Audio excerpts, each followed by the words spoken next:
Buenos días. Hoy estamos de enhorabuena en la Facultad de Filosofía y Letras porque vamos a tener a lo largo del día varios actos. Voy a empezar por el de la tarde. Por la tarde presentaremos en la Fundación Sierra Pambley a las 8 la antología de cuentos titulada De Mundos Inciertos, que recoge, después hablaremos un poco de ella, recoge narrativa breve de José María Merino, de toda su trayectoria. Y además de presentar esta antología, dicha presentación va a ser el símbolo de una cooperación, una nueva alianza entre la Facultad de Filosofía y Letras y la Fundación Sierra Pambley, que es el espacio en el que se va a ubicar a las 8 de la tarde esa actividad. En ese momento será cuando hablemos de la importancia que tiene para nosotros esos lazos entre facultad y Fundación Sierra Pambley, pero lo quería dejar aquí sobre la mesa por lo menos para que ya se vaya conociendo este dato, porque nos va a facilitar un nuevo convenio, una serie de colaboraciones muy importantes tanto a nivel institucional como a nivel de sociedad y también de estudiantes, de estudiantado. Va a repercutir, yo creo, en todas las líneas posibles de universidades, instituciones, sociedad y de nuestros propios estudiantes de la Facultad de Filosofía y Letras, que al final es lo que queremos, ¿no? Lo que tenemos siempre en mente. En esta ocasión, ya que venían para el acto de la tarde, tenemos que agradecerle tanto a José María Merino como a Ángeles Encinar, que también, además partió de ellos la idea, ¿no? Que dijesen, si quieres vamos también a la Facultad de Filosofía y Letras y podemos tener un pequeño coloquio que lógicamente va a girar en torno a la obra de José María Merino y los trabajos críticos que sobre la obra de José María Merino ha hecho la profesora Ángeles Encinar, pero que a la vez nos va a permitir hablar de muchas dimensiones que interesan al programa Ágora de las Humanidades más allá de las aulas, que es en el que enmarcamos esta actividad. En ese programa nos interesa poner en contacto a nuestros estudiantes, también a nuestros docentes, con una serie de profesionales, de creadores, que nos puedan ilustrar en torno a todo el ámbito de las humanidades, en este caso de la literatura, pero también podremos hablar del arte, de la gestión cultural, de la lengua, de la lingüística.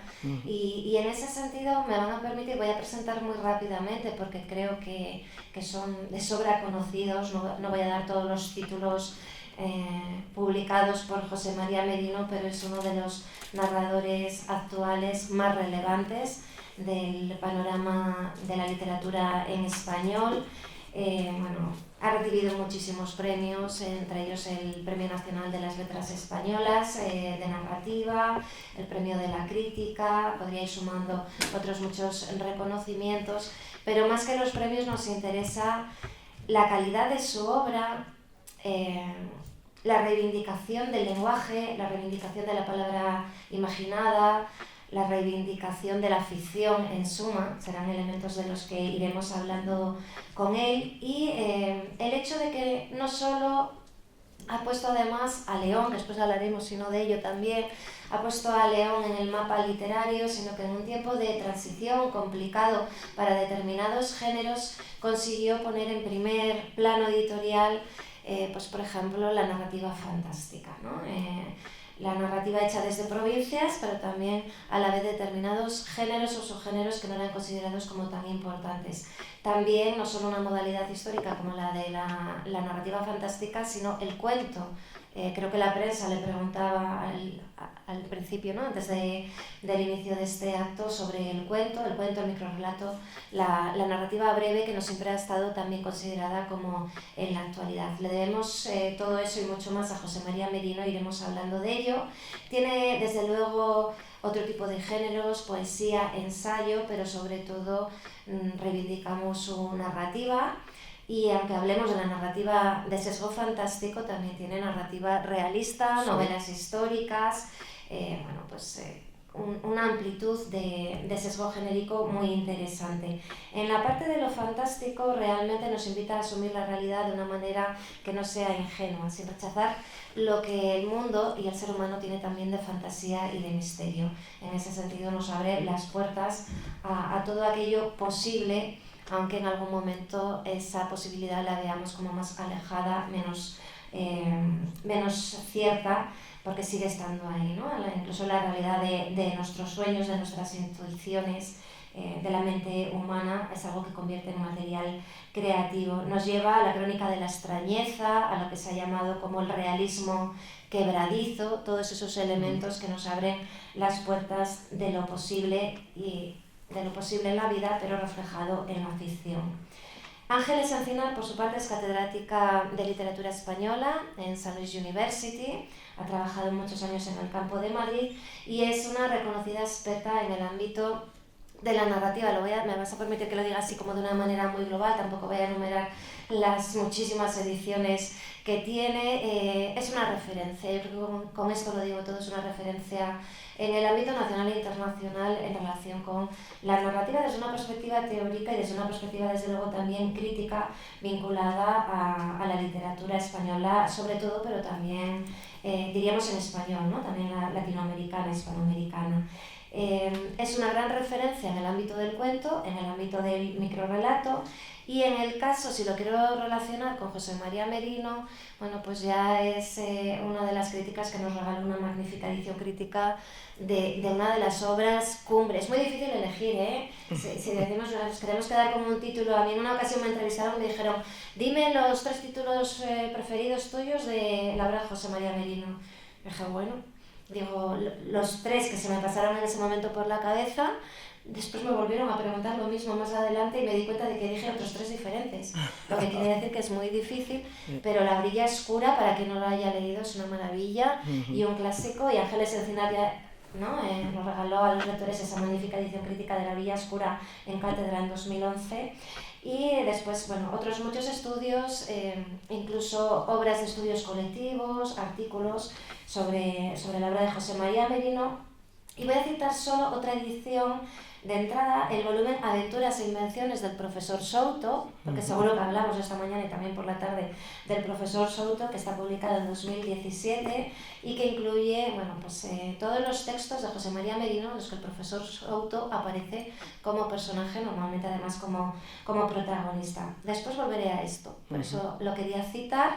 Y la que sí que tengo que citar, y con esto termino de verdad, es la edición que ha hecho con un estudio muy interesante en sus primeras páginas, además denso, sobre esa antología de Mundos Inciertos. De Mundos Inciertos es el título, antología de cuentos y microrrelatos. La narrativa breve es una selección que Ángeles Encinar hace con un estudio profundo en su inicio. Bueno, pues con esta breve presentación, que yo sé que no hace justicia realmente a los 2 currículos que tendría que haber empezado a repasar al hablar para presentar a José María Merino y Ángeles Encinar, vamos a empezar el coloquio.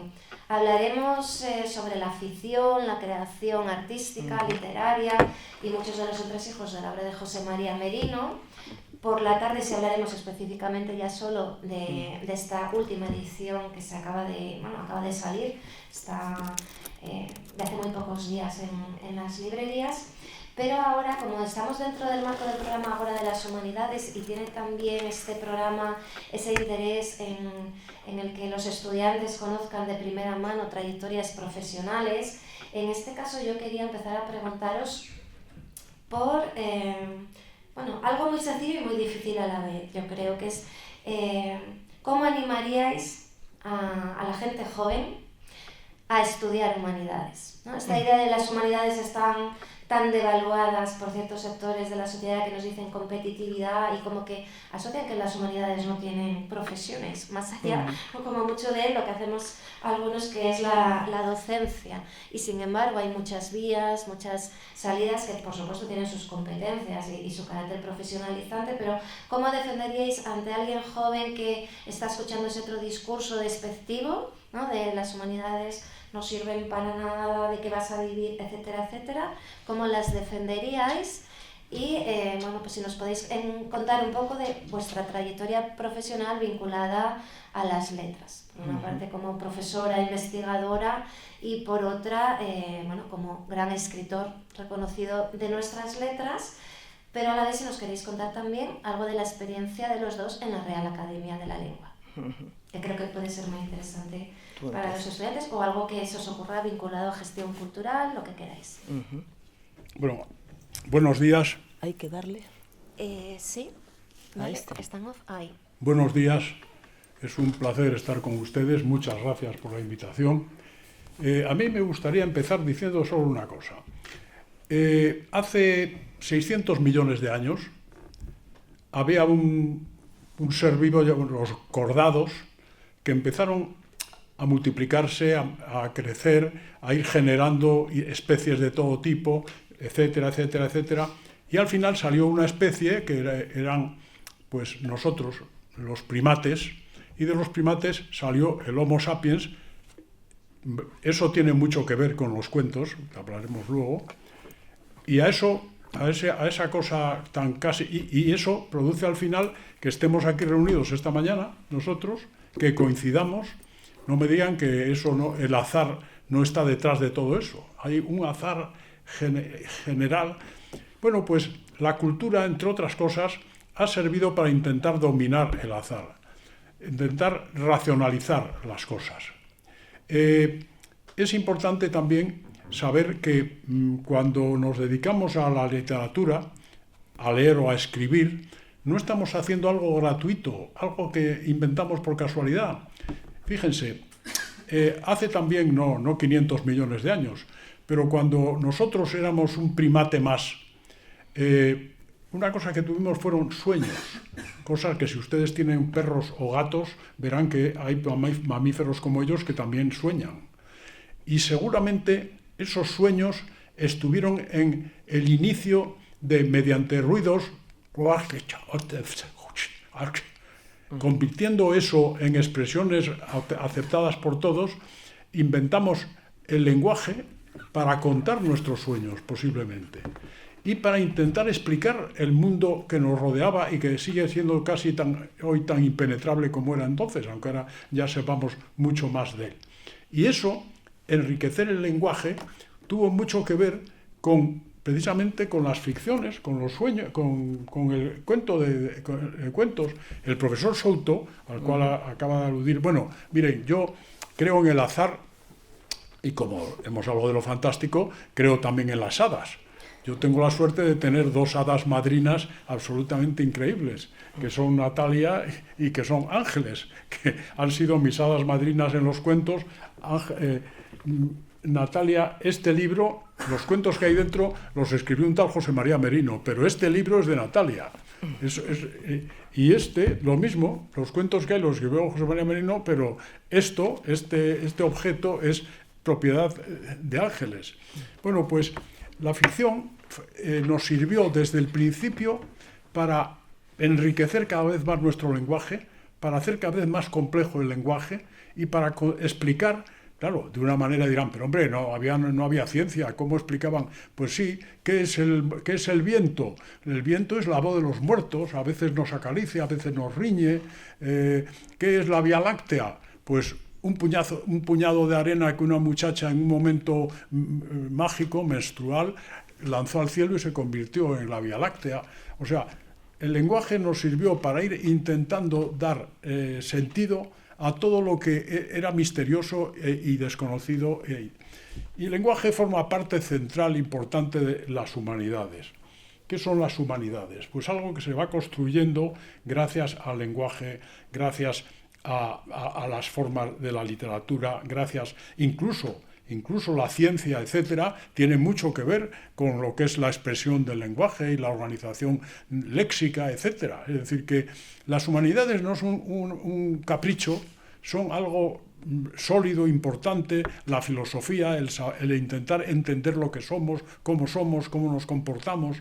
Eso no es una cosa gratuita, no es una cosa, sobre todo en un momento en que ahora está apareciendo algo llamado inteligencia artificial, que un día, esto es un cuento, pero también les digo que creo en ello, un día dirá, pienso, luego existo. No nos lo va a decir, pero vamos a ver lo que hace a partir de ahí esta inteligencia artificial. Bueno, por lo tanto, en este mundo donde la técnica parece que avanza cada vez más para ir supliendo otras maneras de enfrentarnos con la realidad, no olvidemos las formas clásicas, las formas profundas, antiguas de enfrentarnos con la realidad. No olvidemos las llamadas humanidades, no olvidemos la filosofía, no olvidemos, por supuesto, la lingüística, la escritura, la lectura. Si perdemos eso, yo a veces digo, ¿qué es este aparato? Este aparato tiene mucho que ver con China, por la imprenta, tiene mucho que ver con... En fin, pero al final esto empieza a funcionar. Abro Días Imaginarios, está formado por 100, empieza a funcionar. Cierro, deja de funcionar. La energía para que funcione se la he dado yo mismo, no necesito enchufarlo a ningún sitio. Este aparato seguramente es el aparato cultural más importante que hizo la humanidad. Yo he trabajado con obras del siglo XVI que heredé de mi padre y las tengo en casa. Puedo seguir volviendo a abrir la nueva filosofía de Olivas Sabuco de Nantes, la vuelvo a volver a abrir y a leer y está perfecta. Han pasado siglos y el aparato sigue funcionando. Sin embargo, he cambiado 4 veces de ordenador y no se imaginan, he perdido allí, es que ha habido cambios de aplicación, es que tal, y tengo uno ahora que me está volviendo loco, pero sencillamente, que no sé si tirarlo por la ventana. Es decir, que ojo, no caigamos en esa falacia de que las tecnologías forman parte importante de nuestro desarrollo, pero también pueden ser, en cierto caso, muy peligrosas si nos hacen perder otras cosas que nos dieron una forma fundamental, que es este aparato. Este aparato, por ejemplo, acabó trayendo la democracia, así de sencillo, porque empezó a difundirse por ahí, la gente lo leía, y la gente empezaba a opinar lo que quería, y lo escribía, y eso se editaba. Este aparato ha sido absolutamente revolucionario. No pensemos que es algo caduco.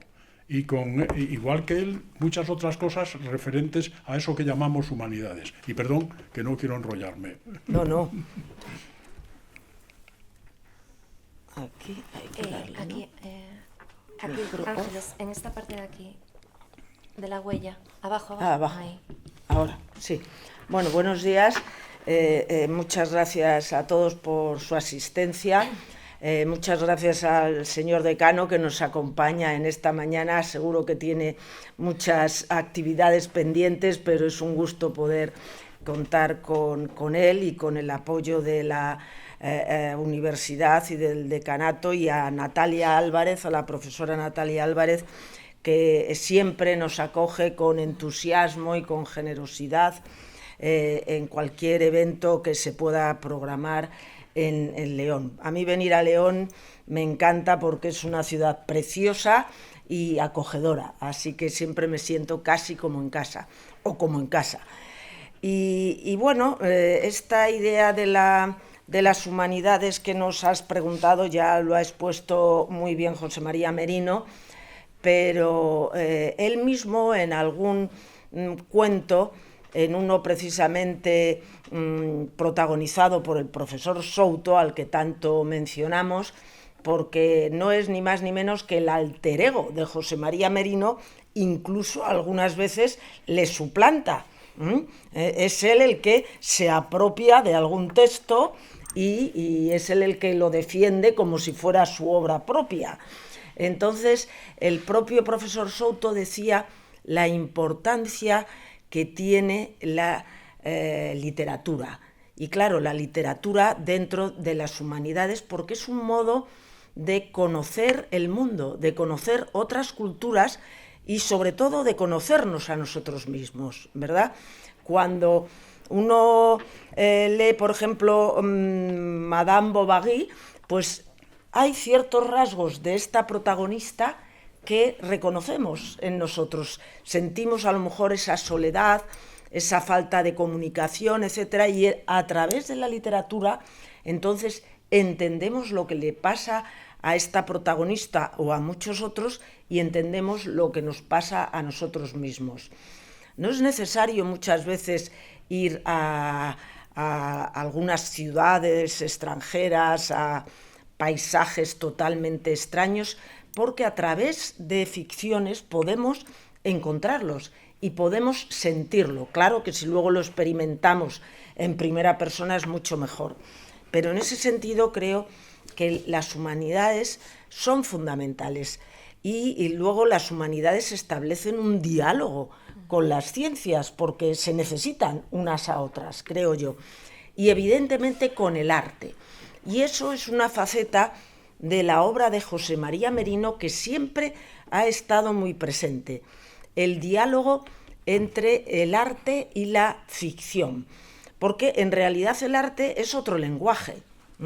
Entonces José María Merino en todas sus obras, o en gran parte de ellas, incluye dibujos, pinturas, etc. Por ejemplo, Cuentos del libro de la noche. Bueno, es un magnífico volumen en el que, si no recuerdo mal, son 85 creo, bueno, no recuerdo el número, pero aproximadamente, ¿no?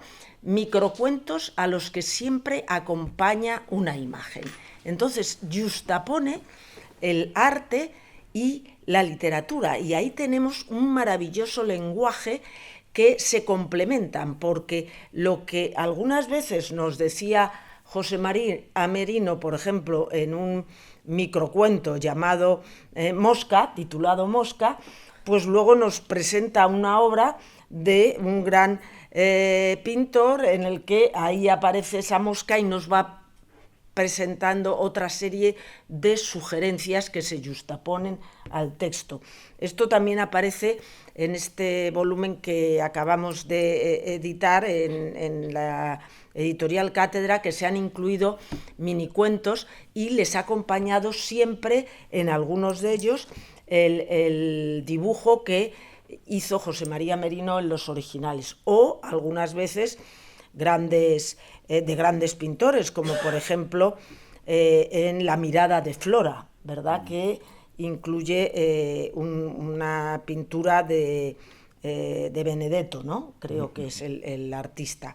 Bueno, las humanidades nos dan una amplitud de conocimiento que se complementa con el de las ciencias. Y claro, cada uno va encontrando en ellas pues la importancia y lo que nos muestran, nos enseñan y nos ayudan a conocer. Bueno, yo como docente, no quiero extenderme, pero como docente pues he tenido la suerte de enseñar en la mayoría de los casos literatura contemporánea, sobre todo del siglo XX y del siglo XXI.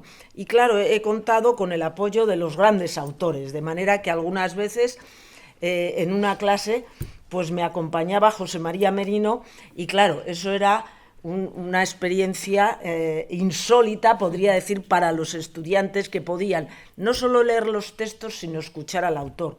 O Luis Mateo Díez, o Elena Santiago, otra de las grandes escritoras leonesas que ya murió, pero también gran cuentista, o Antonio Pereira, cómo no mencionarlo, ¿no?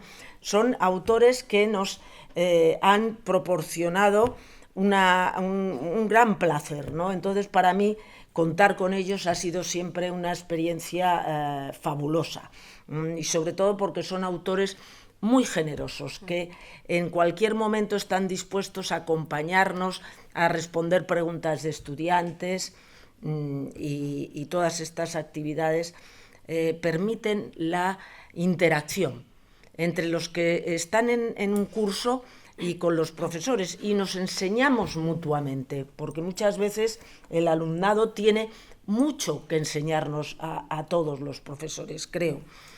Y luego nos preguntabas, Natalia, si queremos seguir por nuestra experiencia en la Real Academia Española. Entonces aquí tenemos a un académico de número, José María Merino, que tiene la letra M minúscula, y que hizo su discurso de entrada en la RAE en el año 2000 o 2001, si no me equivoco, ¿no? No, 2009. 2000 fue Luis Mateo, creo. Eso es. Pues tú nos puedes empezar a contar tu experiencia, ¿no, José María? Bueno, hace unos días hemos inaugurado una exposición sobre los hermanos Machado, absolutamente fascinante en la academia, fascinante, se lo aseguro, porque es que de pronto aquello parece como si aquel edificio hubiese estado pensado para que se introdujese esta especie de museo histórico sobre la memoria de los Machado. Es fascinante, ¿no? Y bueno, la academia tiene mucho que ver tiene principalmente que ver con esto, con la palabra, con la voz, con la letra, porque una cosa que hemos olvidado, que no utilizamos ya nada en ninguna, es el pensamiento simbólico. O sea, nosotros con el pensamiento simbólico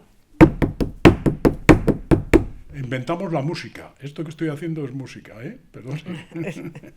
Con el pensamiento simbólico, pues de pronto empezamos a dibujar e inventamos los retratos, los dibujos, esto que tengo yo atrás.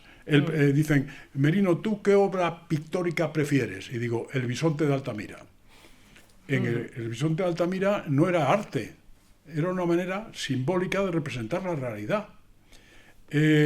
Y, por ejemplo, cuando empezamos a tener ganado, ¿cuántas vacas hay? ¿Cuántas cabras hay? 1, 2, 3, 4, pero a esto vamos a dar un símbolo, los números. El mundo de los números pertenece también al mundo simbólico. Las letras es la manera... esto que estoy haciendo son ruidos, sonidos. Y yo estos sonidos les estoy dando una forma que hemos aceptado, que esa forma son palabras inteligibles y que además pueden reflejarse materialmente. Está el abecedario, está... Todo esto pertenece al pensamiento simbólico, está en los orígenes. Y la tecnología es algo que también va naciendo del pensamiento simbólico, poco a poco. Entonces, ¿qué me preguntabas? Sí, la tarea que haces en la Real Academia Española y con la palabra, pues la importancia. Allí trabajamos efectivamente con la palabra. A mí me fascina. Ayer, de pronto, hay palabras que de pronto descubro, porque es una palabra que se utilizaba, que se ha perdido, y nos interesan muchísimo las palabras de todo tipo, nos interesan los localismos. Además trabajamos de un modo entrañable con todas las academias americanas, con la Academia Guineana y con la Academia Filipina, somos uno. Y tenemos una lengua, yo antes había quien decía, el mejor español se habla en Valladolid. Bueno, miren, a mí me han hablado un español, una anciana, en un bohío de Costa Rica, que parecía del siglo de oro. ¿Pero qué me está hablando esa señora? ¿Pero qué? Con la música. Y a mí lo que me encanta del español es la diversidad de las músicas. Pues sí, la diversidad también de léxicos que producen palabras, pues eso, el castellano leonés, el yunés, el no sé qué, pues sí, esto también pertenece a la riqueza del español y de nuestra cultura. Y lo que me encanta de la academia es que estamos siempre encima de las palabras y miren ustedes, no se imaginan. Yo estoy en la Comisión de Ciencias Sociales. Las palabras están en continuo movimiento. Están moviéndose continuamente. Cualquier palabra, usted entran en ella y no significa exactamente lo que significaba hace 20 años o hace 100 años. Es algo verdaderamente curioso. Al principio me parecía desesperante, ahora me apasiona. Que una palabra de pronto ya tenga otros matices. Bueno, hemos visto palabras, patriarcado ha pasado de ser una noble palabra a ser una palabra un poco indigna. Es sorprendente como palabras las palabras están ahí, están bullendo, están vivas. Y a mí me encanta estar en ese territorio, en el territorio de las palabras y todo el día con las palabras. Incluso a veces yo, una palabra rara que me dicen, digo, oye, un momento, eso, ¿tú de dónde eres? No, es que en mi pueblo dicen eso. Tomo nota y le digo, porque tenemos un equipo de lexicógrafos de altísimo copete. O sea, yo estoy orgullosísimo de la academia y perdonen que sea tan chulo, porque el equipo de apoyo que tenemos es increíble. En todos los sentidos, increíble.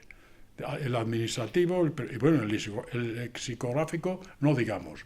Y entonces me encanta y decir, oye, mira esta palabra, ¿qué tal? Me la estudian y me dicen, bueno, pues esta palabra, fíjate, se perdió no sé qué año, tiene mucho que ver con la parte alta de tal región, y a mí eso me encanta.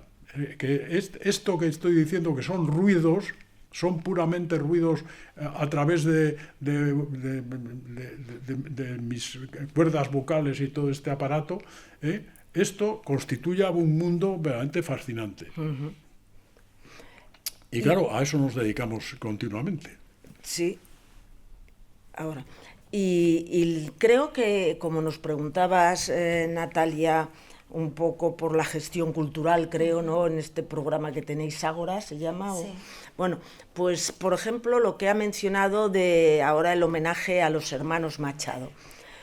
Yo creo que en los últimos años, y tengo la suerte de comprobarlo porque en el año 2021 me nombraron académica correspondiente por Madrid y puedo participar en algunas juntas y también en muchos de los actos que se celebran. Bueno, tuvimos la gran suerte el otro día de poder ser espectadores de la representación que se hizo de la entrada, porque nunca llegó a leer el discurso de entrada en la Real Academia Española Antonio Machado. Sí lo hizo su hermano Manuel, pero no Antonio Machado. Tenía preparado el discurso, pero bueno, por razones diferentes, el director de la RAE expuso varias posibilidades por las que nunca llegó a leerlo, porque luego ya tuvo que partir hacia el exilio y murió, ¿no? Pero el discurso, que estaba más o menos escrito, pues invitaron al actor José Sacristán a que lo leyera, que fue una experiencia maravillosa, allí con esa lectura tan interesante, tan interpretativa que hizo. Y le respondió uno de los académicos más jóvenes que hay de número, que es el director de teatro y dramaturgo Juan Mayorga. Y lo hizo con la posible respuesta que le hubiera dado Baroja. No, Azorín. Azorín, tienes razón, Azorín, que fue el que, digamos, que lo impulsó más, ¿no? Y para cerrar este acto tan maravilloso, ¿a quién trajeron la academia? Ni más ni menos que a Joan Manuel Serrat, que ha sido el que más ha difundido la obra de estos grandes poetas, no solo de Antonio Machado, sino también de Miguel Hernández y de otros. Y allí tuvimos la suerte de escuchar a Serrat cantando algunos de los poemas, ¿verdad?, de Antonio Machado, y cerró el acto, porque le aplaudimos tanto que le forzamos a hacer un bis con cantares, ¿no? Qué maravillosa ¿verdad?, actividad en la que hubo 800 invitados. Había gente, evidentemente, de diferentes academias, de las ciencias, de otras academias de bellas artes, etcétera, pero abierto al público. Y yo creo que esto es digamos, algo que está entusiasmado el actual director, don Santiago Muñoz Machado, en hacer que la sociedad entre también a formar parte de la institución, como tiene que hacer cualquier entidad, y más esta que se ocupa de las palabras, que son propiedad de todos nosotros, ¿no? Muy bien, pues muchas gracias a los dos por la respuesta. Habéis hablado ya de un montón de cosas por las que os iba a preguntar. Eso me gusta porque también nos da margen para hablar de otras muchas. El significado de la ficción, que lo has explicado muy bien, ¿no? Para explicar nuestra realidad, esa idea de el viento nos trae las voces de los muertos, etcétera, etcétera. El pensamiento simbólico, que aquí, claro, en este centro lo consideramos como fundamental. Pensamiento simbólico que fundamenta toda, ¿no?, la explicación que se puede hacer sobre la realidad y sobre el ser humano. Me ha llamado mucho la atención la idea de que te pareciese desesperante que las palabras cambiasen constantemente, porque yo creo que ahí salía el profesor Souto, ¿no? En ese pensamiento, el profesor Souto aparece, si no me equivoco, si no, Ángeles, me corriges, en El viajero perdido, ¿no? Sí. Por primera vez, y él tiene que desentrañar como los lenguajes del mundo, los sentidos de la palabra. Yo tuve que presentar en 2017 y no tuve la suerte de que estuviese Ángeles en ese momento como editora, pero tuve que presentar la edición que hizo de Aventuras e Invenciones del profesor Souto, y destacaba dos cosas. La primera la voy a dejar para después y la segunda precisamente tenía que ver con lo que habéis comentado, que es que Souto en uno de los textos ¿no? dice que a propósito del lenguaje es el tema más importante, el tema más importante entre los asuntos del mundo, ¿no? Lo dice así. Y bueno, para quien no conozca los textos del profesor Souto, en esa idea de intentar desvelar todos los códigos, todos los lenguajes del mundo, habla de esta idea, ¿no? La palabra nos construye, igual que la ficción nos explica, la palabra también nos construye. Si perdemos la capacidad de la palabra es como si nos disolviéramos, como si desapareciésemos, ¿no? Entonces yo, haciendo un uso en esa presentación, haciendo un uso de las ideas del profesor Souto / José María Merino, acababa diciendo, bueno, pues que no perdiésemos la conciencia de la relevancia de la palabra que nos construye y que nos explica, para poder aprender a cuidarla y no desvanecernos misteriosa y drásticamente con ella en esta realidad que sería incomprensible sin la ficción. Desde luego no es mía la idea, ¿eh? La realidad sería incomprensible sin la ficción, es de José María Merino, y desde ese punto de partida, ¿no? De que necesitamos la ficción realmente para explicar la realidad. Hay algo muy interesante que habéis dicho, la idea de la ciencia que no está separada de las letras, de las humanidades, y esto es algo que también parece que tenemos que reivindicar mucho, ¿no? Desde los centros de humanidades. En principio, pues en los cuentos de José María Merino yo creo que hay muchas referencias científicas también, ¿no? Y si pienso en algunos de los más...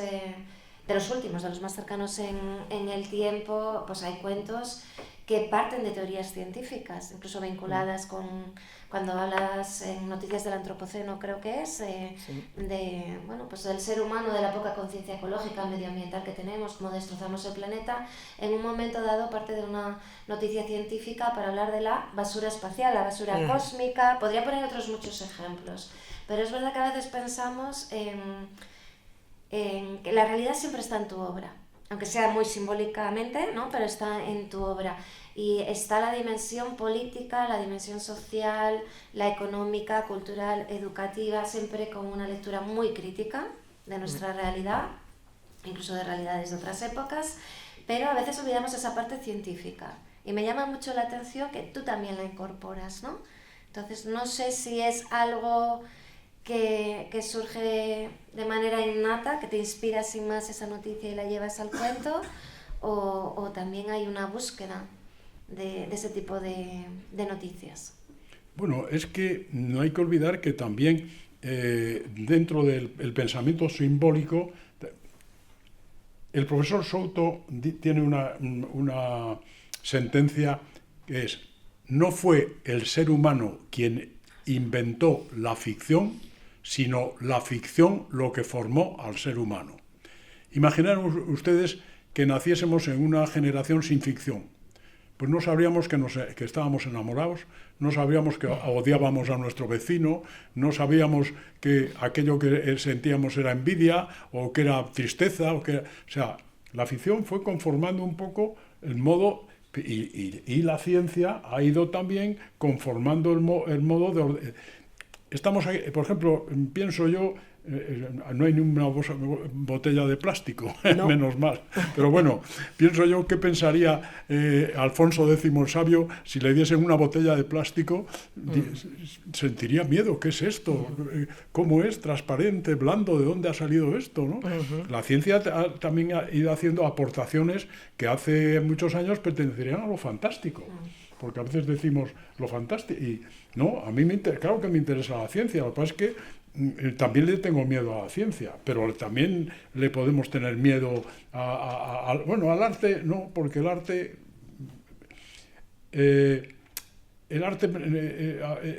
yo pienso que nos ha servido también para organizar nuestra forma de entendernos con el mundo y con nosotros mismos, pero no es algo... ¿cómo diría yo? No es algo gratuito, no es algo de lo que podemos prescindir, es que todo eso nos ha ido constituyendo. Es que en este momento pensar, bueno, pues eso, lo que decía antes, el libro, nada, esto ya lo sustituimos por no sé qué, o no hace falta. Las últimas generaciones están siendo cada vez menos inteligentes. hay un problema muy grave en ese asunto. En ese asunto, y claro, ojo, eso no tendrá que ver con la pérdida de la lectura, la sustitución de la lectura por estos códigos breves que tienden a lo mínimo. Mira, el otro día iba yo en el autobús y delante de mí iban dos jóvenes, cada uno con un móvil, y se miraban y se reían y tal, y por esa curiosidad que tenemos los escritores, no sé si malévola, yo me acerqué y dije, oye, perdonad, ¿estáis mandando WhatsApp? Y uno me miró y dijo, sí, ¿qué pasa? Y dije yo, hombre, ibais juntos, podíais ir charlando. Me callé y me miró diciendo, ¿qué dice este viejuno? Pero es verdad, ¿pero por qué no vais hablando? O sea, es claro que yo he visto que gracias a un móvil, he visto en la familia una situación gravísima, terrible, un tema que estaba pasando en África, resolverlo con el móvil. O sea, 3 llamadas de móvil acabaron resolviendo eso, que estaba en una de las embajadas del norte de África en un momento peligrosísimo. Y salvaron posiblemente la vida a una persona muy relacionada con la familia. Claro que el móvil es buenísimo y es utilísimo, pero lo que no podemos estar es alienados al móvil. El móvil es... Segundo, por ejemplo, todos estos temas que a mí me interesan efectivamente de la ciencia, las leyes de la robótica de Isaac Asimov. ¿Cómo diablos no se están...? Eso debe ser un acuerdo internacional de la ONU. Primero, la inteligencia artificial no puede hacer daño al ser humano. Segundo, la inteligencia artificial no es la inteligencia, eran los robots. Un robot no puede hacer daño al ser humano. Segundo, un robot tiene que ayudar al ser humano a no ser que vaya en contra de la primera ley. Tercero, un robot debe tener cuidado de sí mismo a no ser que eso vaya en contra de la primera o la segunda ley. Esas son las 3 leyes de la robótica. Pues esas 3 leyes de la robótica, que pertenecen a la ficción, debían estar en este momento ya aprobadas por la ONU de una manera clara. Porque estamos viendo cómo en esta espantosa historia que estamos viviendo en Ucrania o en Palestina, muchos bombas que vuelan, etcétera, y todo eso está manejado por la inteligencia artificial. Todo eso está... Oiga usted, ¿dónde estamos metidos? Es decir, claro que la ciencia forma parte de nosotros y las tecnologías más, pero vamos a poner cada cosa en su sitio y vamos a tomar acuerdos internacionales profundos.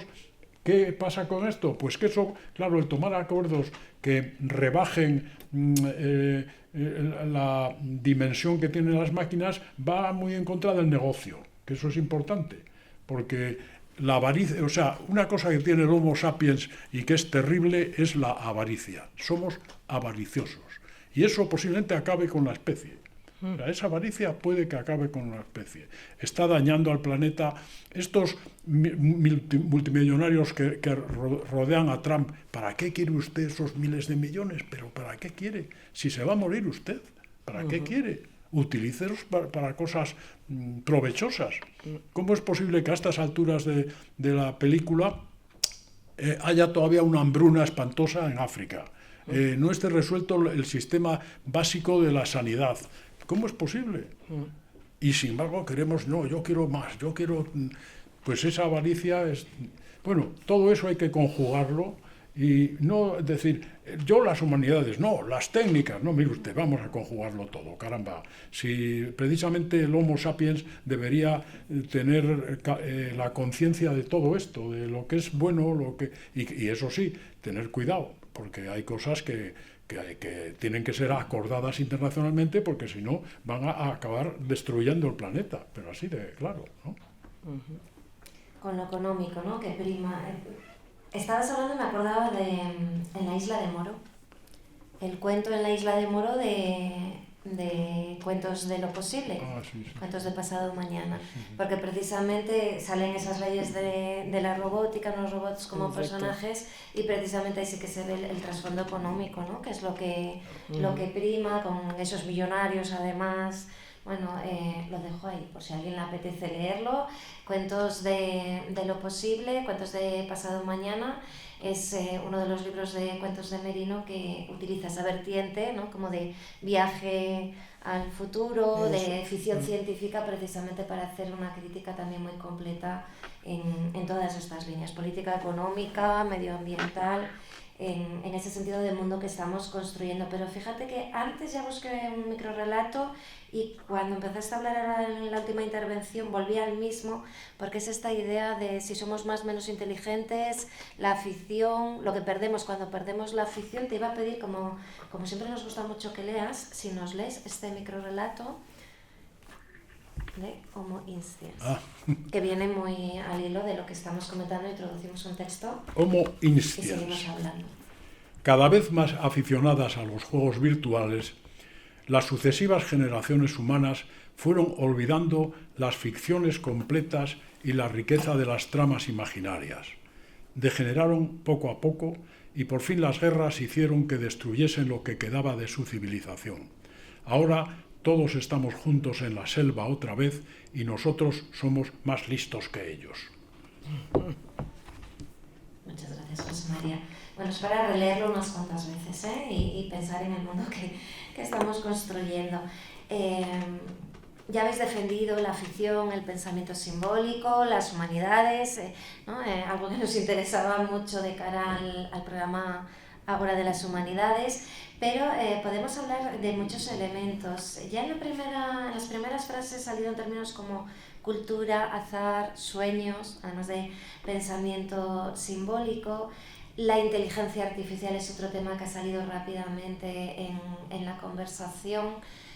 Tienes muchos textos que ya hablan, ¿no?, de la inteligencia artificial en su potencia positiva y también como amenaza. Por lo tanto, estoy hablando de textos que ya surgieron también en la década de los 80 y podemos hablar de José María Merino como un adelantado en esa línea en muchos temas que nos interesan en la realidad, en la sociedad actual. Pero igual que te consideramos adelantado en esos temas, te consideramos también adelantado y moderno, pero por ir hacia vertientes que habrá quien defina como más propias del pasado, es decir, por una cultura muy amplia, ¿no? Me parece muy interesante que recurras a los mitos, a las leyendas de diferentes ámbitos, además a toda la tradición oral popular, que la reivindiques. Es verdad que estamos en un territorio en el que, pues como decía antes, ¿no?, también pudisteis poner a León en el mapa literario de la España del momento, que las editoriales empezasen a reconocer la literatura que se hacía desde provincia, pero advirtiendo su proyección universal, ¿no?, para nada pues atrasada, sino todo lo contrario, desde la modernidad. Pero me interesa mucho ese rescate de lo popular, también quizá por la influencia de los filandones, ¿no?, de nuestro territorio, y también de otros géneros que igual no se han considerado por parte de otros autores como elevados, es decir, cultura popular, cultura elevada, ¿no? También el cómic, el cine lo ha reivindicado muchísimo.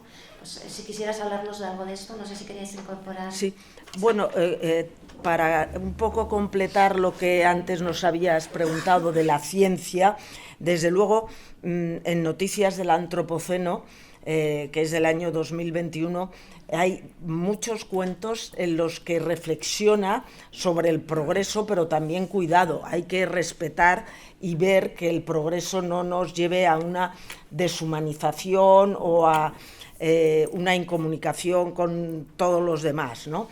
Pero José María Merino ya publicó el volumen Las puertas de lo posible, del que tú tomas el nombre para la colección que diriges tan magníficamente, sobre todo lo exótico, lo insólito, lo inquietante que hay. Y él titulaba Las puertas de lo posible, cuentos de pasado mañana.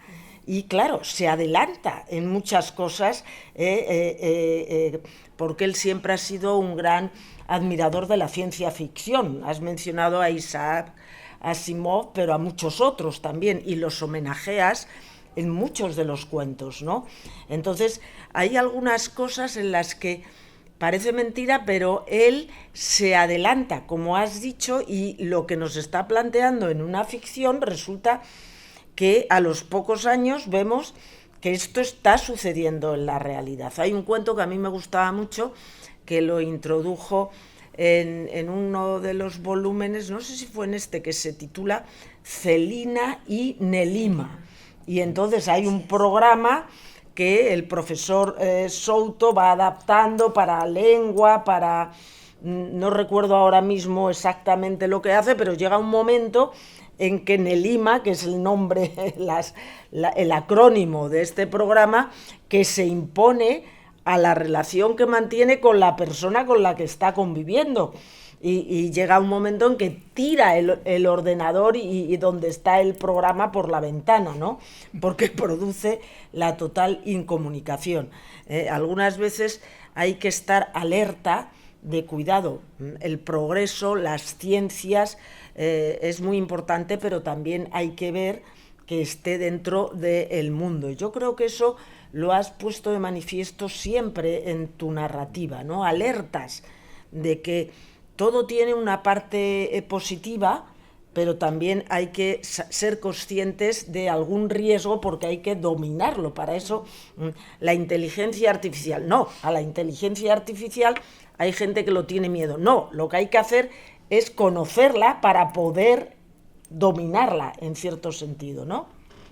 Bien, lo que pasa es que yo en eso yo no soy pesimista, porque creo que la inteligencia artificial, el día que sea consciente de que es inteligente, el día que piensa, luego existe, no lo va a decir, va a procurar garantizarse una supervivencia que no nos necesite a nosotros, para que no podamos dañarla, impedirlo.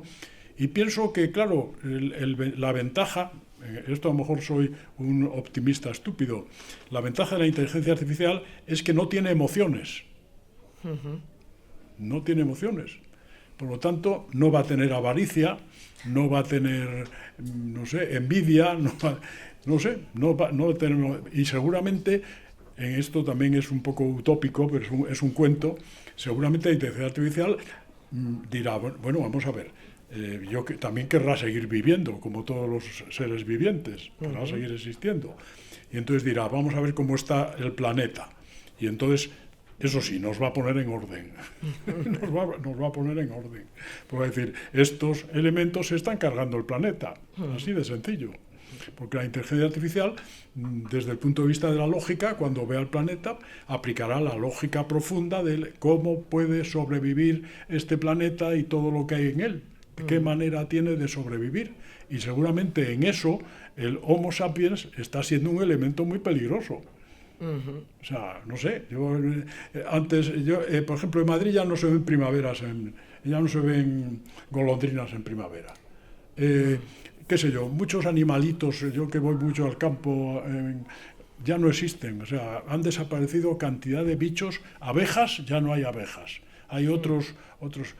Y hablando de lenguaje, antes, por ejemplo, las plantas tienen lenguaje.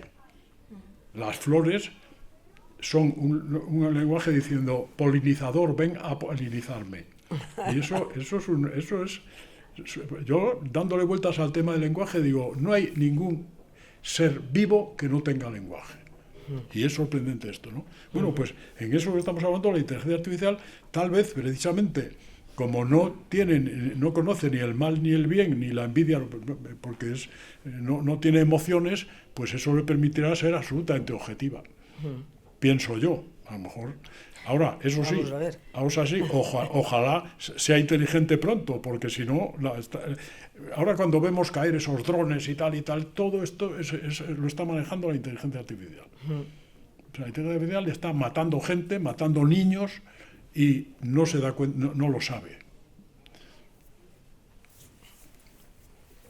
Después de esta frase es muy difícil seguir, pero bueno, no lo sabe y parece que nosotros tampoco, ¿no? Porque no queremos saberlo. Claro, lo que está pasando, o sea, que en el siglo XXI, yo tengo ya 84 añitos, en los años 70 yo me imaginaba un futuro diferente, no me imaginaba esto que está sucediendo ahora.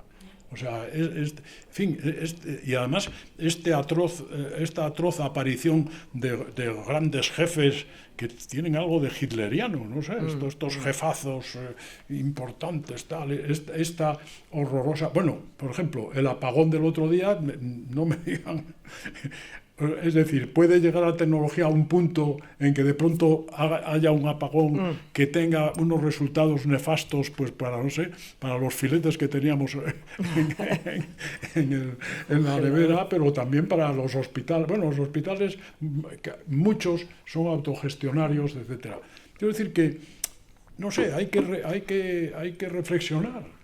Y yo no soy pesimista, tampoco soy, pero no, en los años 70 yo era optimista y ahora ya prefiero no ser ni optimista ni pesimista, sino todo lo contrario. Y de lo que te preguntaba antes, ¿seguir reivindicando la leyenda, el mito? ¿Sí? Es que eso está en nuestra naturaleza, los arquetipos. Es un invento de la ficción que nos van caracterizando también a nosotros. Cuando el Ramayana, es decir, Rama intentando salvar a su novia, etcétera, ayudado por el mono Hanuman, pues resulta que suena un poco a Don Quijote y Sancho Panza. El arquetipo del héroe y el ayudante del héroe está ahí en nuestras estructuras un poco. Y yo, claro que sigo defendiéndolo. Me encanta la mitología, me encantan los mitos, me encantan porque han ido formando además un mundo interesante desde el punto de vista de la sensibilidad y de la cultura. O sea, los mitos, caramba, hay que darse cuenta que están en lo profundo de nuestros sistemas de sabiduría, ¿cómo diríamos? Sabiduría natural. La sabiduría natural fue organizando todas esas cosas. Y claro que son interesantísimos los mitos, pero los mitos están vivos, ¿eh? Me gustaría saber, seguramente, vamos, Donald Trump, etcétera, hay un elemento mítico que lo caracteriza. Y ya hablando de Trump, es que se me complica el diálogo, pero claro, me hace pensar también en toda la vertiente de reivindicación de memoria histórica que hay en tu narrativa, ¿no? Porque, bueno, La Sima, por ejemplo, se me viene a la mente, claro. Pero hay mucho en textos, en cuento, en novela. En novela tiene las novelas del mito, novelas del mito, que empieza con ¿cómo se titula aquella? Antes de La orilla oscura, la segunda novela tuya, El caldero de oro.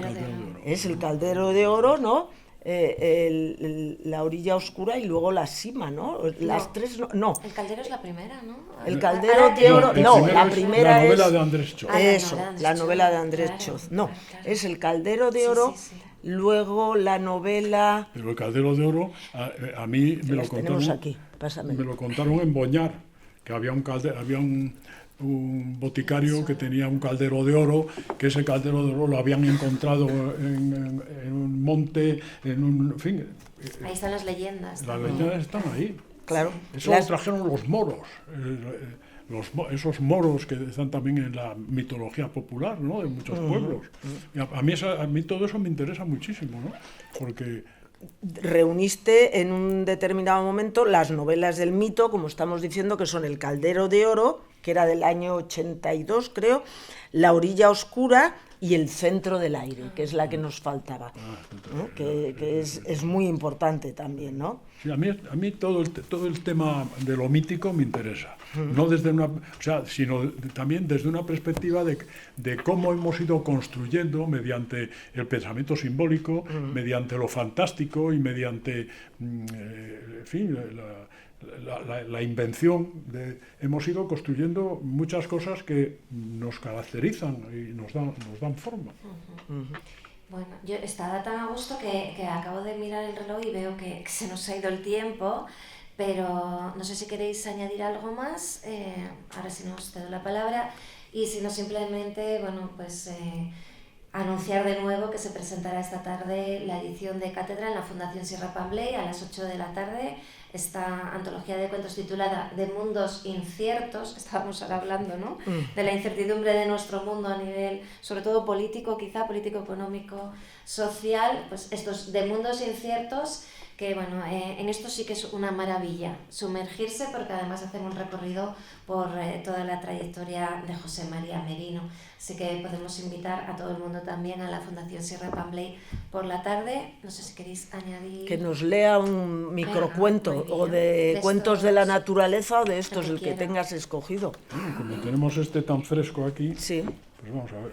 Aquí tenías alguno. Bueno, Ángeles es especialista mientras lo elige en microrrelato, nos podría dar mucha teoría del microrelato, y ella ha elegido, es muy difícil elegir, porque tiene muchos José María publicados, y ha elegido, no sé cuántos son, unos poquitos para sí. Voy a leer Cuerpo rebelde.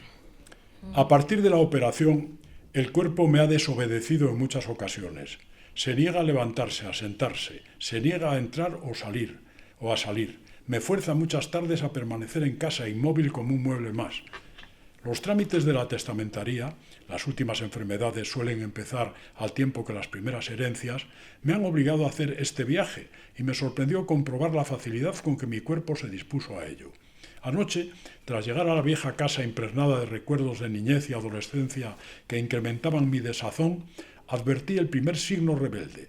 En un momento de la madrugada me sentí en una posición incómoda que no me dejaba respirar bien e intenté moverme, pero el cuerpo no me respondía.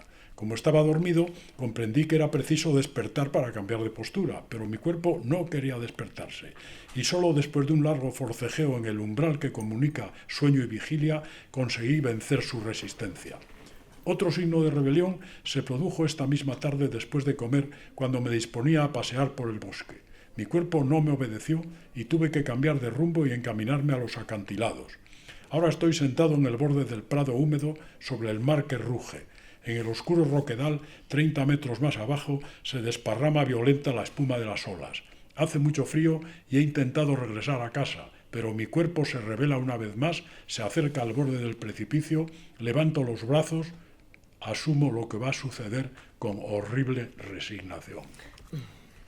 Bueno, si hablábamos de incertidumbre.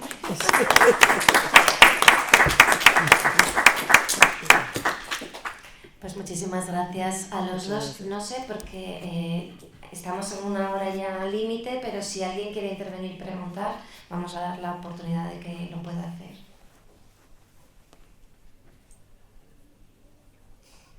Sí. Me llamo Julia y soy profesora visitante aquí en la Universidad de León. Soy de Rusia y me gustaría hacerles una pregunta relacionada con la literatura, porque un escritor se forma leyendo algo, ¿no? Entonces, ¿qué leía ese pequeño José María o ese joven José María? ¿En qué se inspiraba? Tus lecturas. Bueno, de pequeño y... yo tuve la suerte de tener un padre que opinaba que los libros era la mayor riqueza que podía tener una familia. En mi casa lo que había eran libros. Y yo tenía además, aunque estudiaba por esas contradicciones del franquismo de aquella época, estudiaba en un colegio religioso con los hermanos maristas, de los cuales tengo buen recuerdo. Sin embargo, yo en casa podía leer lo que me diese la gana. Y hay libros que, en principio, por ejemplo, un libro que a mí me marcó fue Heidi, de Joan Spiri. Y Heidi, además, tengo la edición originaria con las ilustraciones, que no pone el nombre de quién eran, pero desde luego sirvieron de modelo para los dibujos animados japoneses de la película, ¿no? Y Heidi, ¿qué es lo que yo encontraba en Heidi? Pues los años lo he descubierto, la pérdida del paraíso. Heidi está en el paraíso y pierde el paraíso. Y es esa nostalgia del paraíso perdido.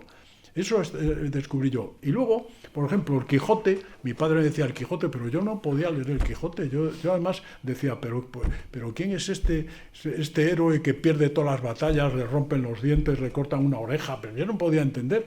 Luego me di cuenta que había leído muchísimos libros que eran absolutamente quijotescos. La vuelta al mundo en 80 días, bueno, muchos de ¿cómo se llamaba aquel joven?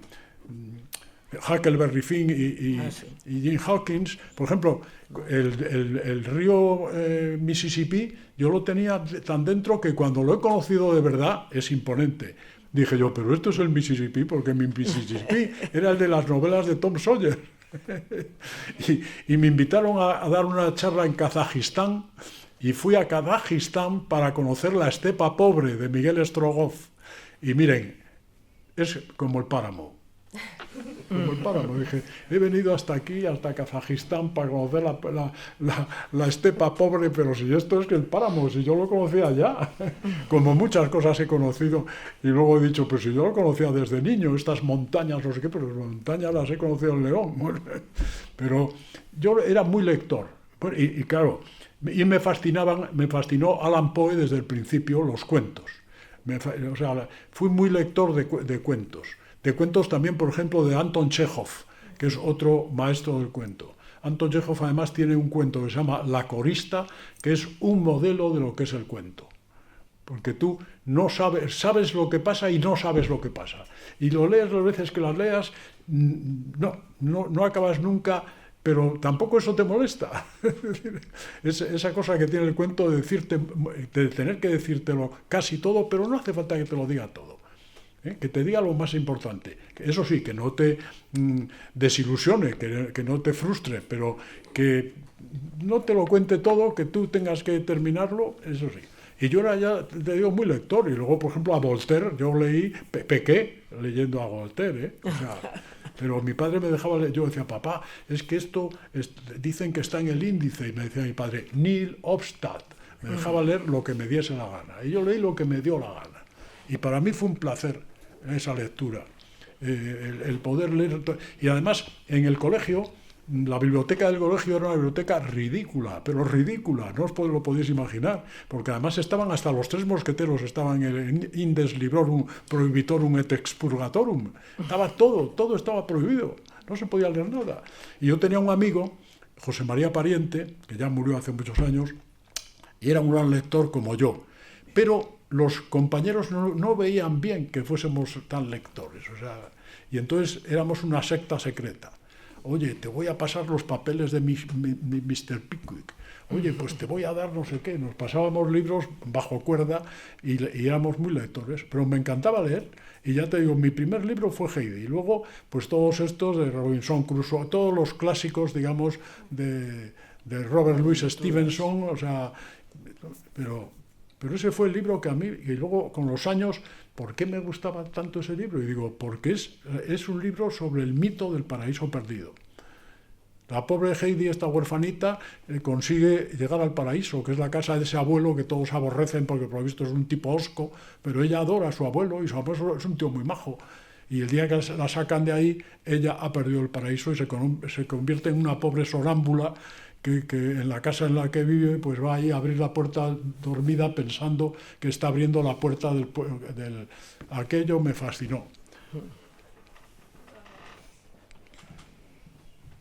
Bueno, pues muchísimas gracias por la pregunta también y por esta respuesta, y entonces emplazamos a todo el que quiera a volver a reunirse con José María Merino y con Ángeles Encinar esta tarde en la Fundación Sierra Pamplea a las 8. Gracias.